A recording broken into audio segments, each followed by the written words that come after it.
So what do you do when your tomato plants are taking over your garden? Well, you could consider topping them. And I know that sounds extreme and counterintuitive, but in this video, I'm going to show you when you should and how to do so safely for maximum yield and optimal health.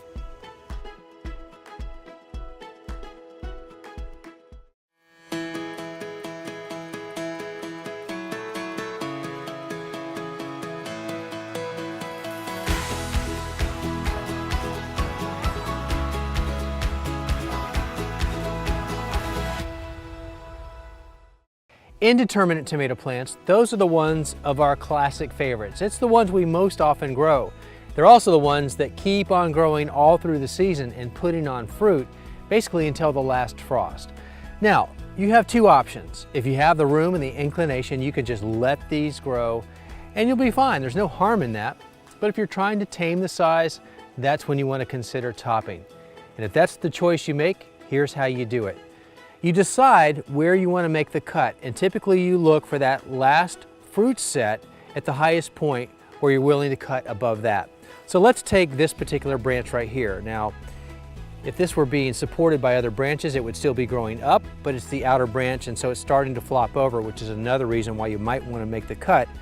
Once this continues to go over and the weight of exterior fruit pulls it down, it's going to kink this vine, and you really don't want that because that can cause later problems. So in looking at this, here's that last fruit set that I think is the best place to make the cut. And as I make the cut, I look for a safe place just above it that still provides some foliage relief to prevent or avoid sun scald, and that's very important. So anywhere from here on out is a good place to make this cut, and then I'll look for areas around it where I can still protect this fruit.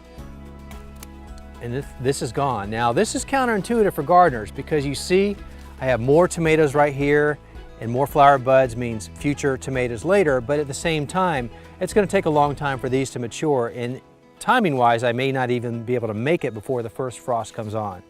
So either way, those are gone, and now I have my last fruit set.